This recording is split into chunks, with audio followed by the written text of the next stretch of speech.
Now listen to the reading part of the story. The second part, I am going to read it for you. You are going to listen to it. You can see here, "What shall we do?" he said, when suddenly it struck him that all they need to do was to find a man fat enough to fit the stake.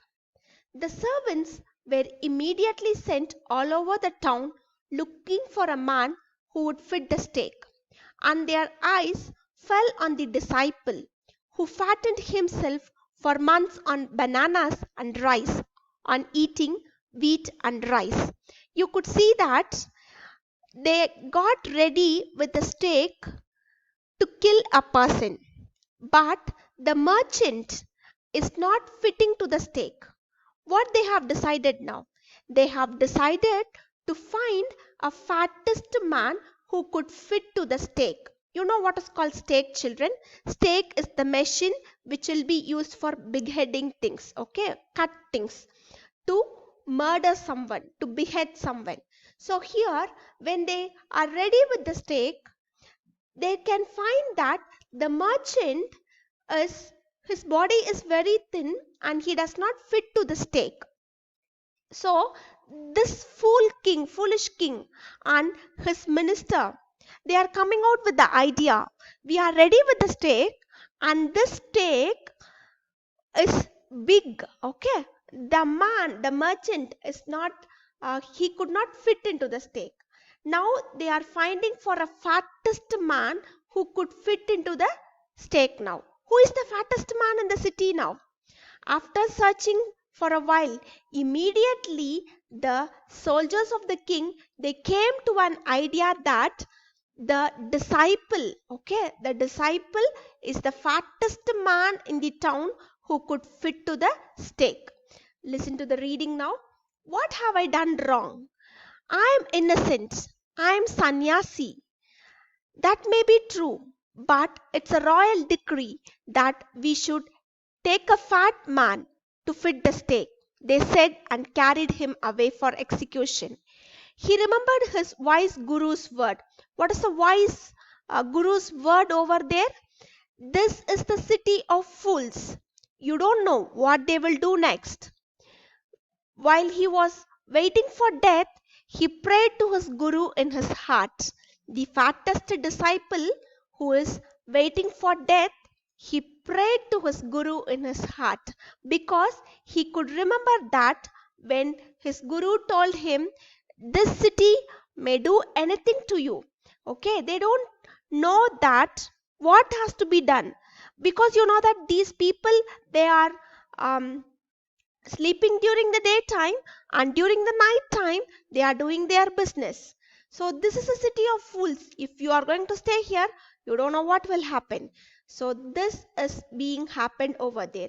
While he was waiting for death, he prayed to his guru in his heart, asking him to hear his cry where he was. The guru saw everything in a vision. As we all know that the guru, okay, the sannyasi, the guru has a vision.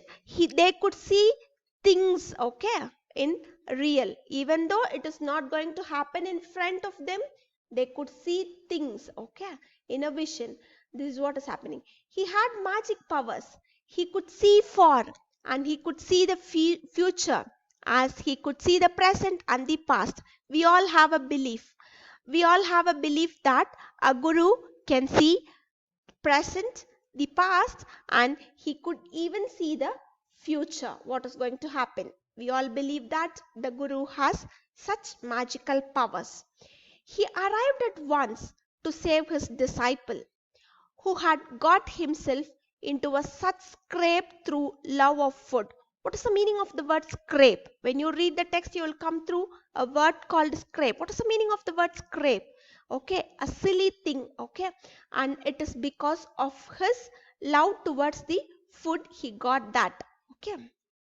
And next, he got himself into such a scrape through a love of food. As soon as he arrived, he scolded the disciple and told him something in a whisper. The king, when he arrived, he scolded the disciple and he told something in a whisper. What he said in whisper? That then he went to the king and addressed him. Now you could see the Guru is going near to the king and he is addressing him.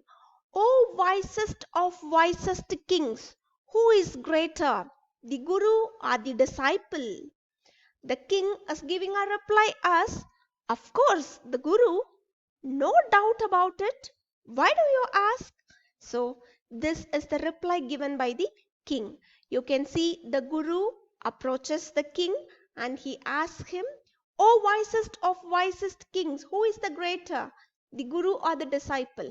Now, the king comes out with the answer, of course, it's the Guru. No doubt about it. Why do you ask such question? Next, when you read the next line, you can find that the king gives his response. Then put me to the stake first. Put my disciple to death after me. Now you could see the king is telling him, the king is talking to the Guru, and the Guru says that if you believe that the Guru is the what to say, the Guru is the first, okay, and it is not the disciple, and you know that Guru has more wisdom and he is a famous man. Put me to death first. After me, you can put my disciple to death. This is what is the reply given by the Guru now. Then put me to the stake first. Put my disciple to death after me. When the disciple heard this, he understood and began to clamor. Clamor means shout. Me first. You brought me first here. Put me to death first, not him. The Guru and the disciple now got into a fight about who should go first. Now there is a confusion in them. What is the confusion? The Guru is asking the king to kill him first. But the disciple is telling that, no, you have brought me first to the stake, okay? I am the first person who has been brought here to put into the stake. So let me die first, okay? You people kill me first, then you can kill my Guru. When seeing this, the king was puzzled by this behavior. Puzzled, he is confused. He asked the Guru, why do you want to die?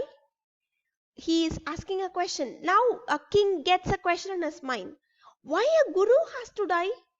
We are bringing this disciple because he is the fattest person. But why you want to die? This is a question in the king's mind. Why do you want to die? We choose him because we needed a fat man for the stake. You should not ask me such questions. Put me to death first, replied the Guru. What he is telling? You should not ask me such questions. Put me to death first, replied the Guru. Why? There is some mystery here. As a wise man, you must make me understand. Now the king is telling that you are asking me to kill you first. There is a reason behind it. There is a mystery behind it. You have to tell me the reason. And what is the answer given by the king? Will you promise to put me to death if I tell you? Asked the Guru. And he is going to tell the secret. Okay, let us see what is that secret. Will you promise to put me to death if I tell you? Asked the Guru. The king gave him his solemn word. The Guru took him aside out of the servant's earshot and whispered to him, do you know why we want to die right now? The two of us? We have been all over the world, but we have never found a city like this or a king like you. That stake is the stake, the God of justice. It's new. It has never had a criminal on it. Whoever dies on it first will be reborn as the king of this country. So you can understand that the Guru is telling a lie over here. He is telling whoever is going to die first in this stake will be reborn and they will become the king of this country. The Guru is telling this and the king is also ready to believe that. And Whoever goes next will be the future minister of this country. The person who is going to die first will be the king, and the next person will be the minister. We are sick of our ascetic life. It would be nice to enjoy ourselves as a king and minister. The guru is telling that we got sick, we are bored of our guru and sannyasi life. So let us become the king now. The king was now thrown into deep thought. He did not want to lose the kingdom to someone else in the next round of life. So the guru knows that he is a foolish king. They don't want, okay, the king and the minister don't want to lose their position. So what he does, so he ordered the execution postponed to the next day and talked in secret with his minister. It's right for us to give over the kingdom to others in the next life. Let's go on the stack ourselves, and we will be reborn as king and minister again.